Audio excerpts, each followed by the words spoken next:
Now it's time to clean the track. So I use a Pico track cleaning eraser like this. This is the before. When I'm done, it usually looks like this. This is the after. And I've also started using something for the past 2 years, which is like some sanding blocks. They are 220 grit and they are purple. It looks something like this when I start. Very smooth. It has the same grit as the Pico erasers. What I find about this is it is smooth, it's not grainy, it has not caused any damage to my track. And also with it being wider, I'm able to clean a lot more a little faster. Okay, so again, like I said, I have been using this and the track cleaner a little more than 2 years now, and I haven't seen any problems. We will have a run later when I'm done with all of the cleaning, because after this, then I put the alcohol and go across the track with a wet towel and go from the beginning to the end. And then at the same time, when that's done, then I actually attach a diesel engine with a couple of CMX cleaning cars and let it pull and clean around the tracks that way. So just starting here, I'm going to start with my old one so I can get that one out the way, let it go down, and just rub back and forth, because right now you can see it's a little dirty. It's very dirty here, okay? So this is where I just started rubbing it just a minute ago when we're looking at it. So you can see that this does work. And most of the contact, all of the contact from my trains are on the top of the rails. So I'm not really concerned on what's on the side, as you can see there. I actually like that look. And this is just from regular weathering, from the sun, rain, whatever you want to call it, that happens throughout the years on the train. So like again, only thing I'm concerned about is just the top of the rail, so I only clean that. But it does give a nice weathering effect to the rails just from sitting outside. So I'm going to clean this section here. I want you guys to see how shiny this gets right away. And if I was to turn this layout on,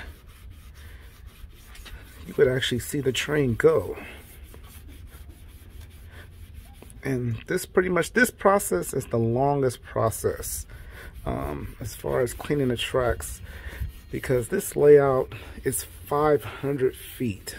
Okay, so there are it's actually 240 feet one direction, 240 feet another direction, and then I have 20 feet inside the garage that I'm working with. Okay, so most of the layout, like I said, is outside.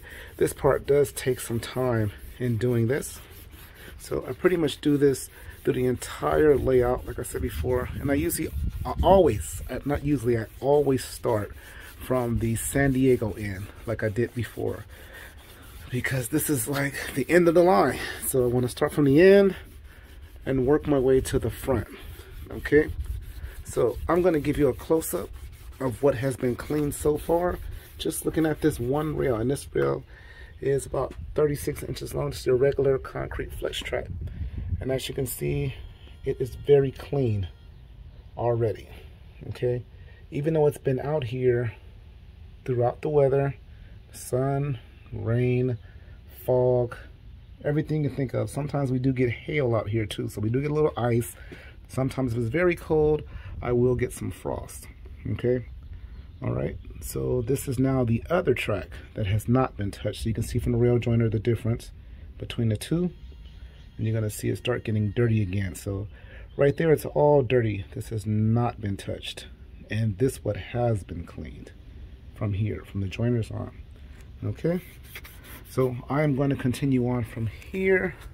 All of this needs to be done. This is the back of the layout, like I said, San Diego, and continue all the way down. Okay, so this is the difference as far as using the track cleaner and the sanding block. So I'm going to clean this section. We're just going to clean these 3 blocks, this one, and this one. Pretty much everything that's on the top of the gate, I'm going to clean that with the sanding block, and you'll see that it does the same thing. So I'm going to use an older one because this is a brand new one. I'm going to use one of my old ones. So you can see it's already been through the ringer. You pretty much do the same thing. So what I like about this is this block covers more, as you can see from how wide the block is itself, and it saves some time for me as far as doing it. Like I said, it's very clear. I mean, it's very smooth. I take that back. It's very smooth on top of the tracks. It's not causing any damages. There's no scraping. It actually feels like a sponge rubbing across the top, and it's not leaving residue. That's the very most important part, because that would be more to clean.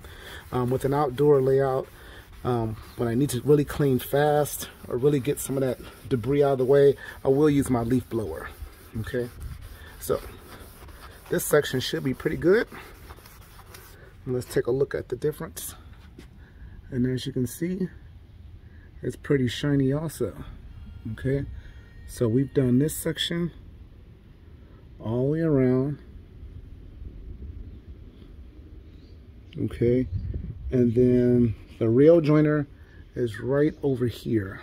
This is the difference between the two tracks, right where my finger is. So this was the eraser, and this was the actual sanding block. Okay, like I said, it's 220 grit, and as you can see, it did not scrape the rails, and it did clean it very, very well. Okay.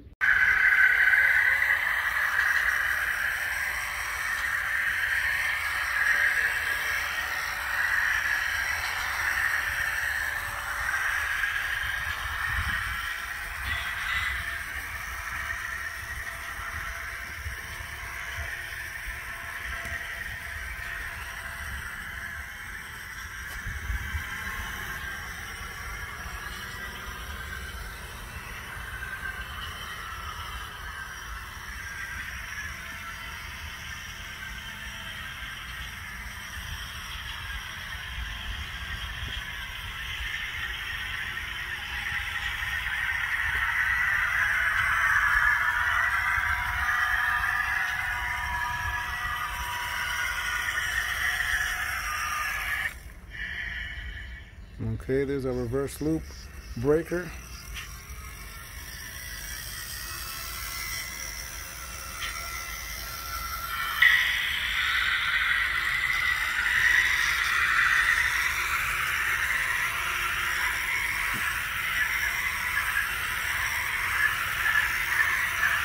And there we have it.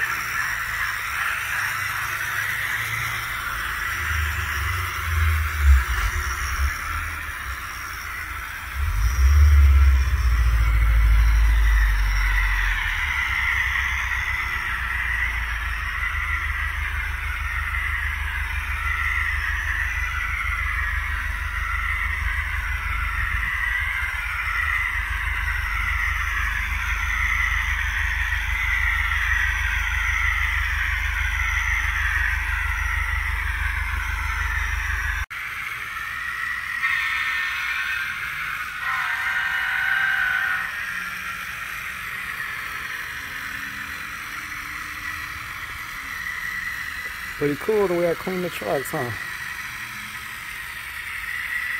CMX cleaners behind both of my diesel engines. That's pretty much it, how it works.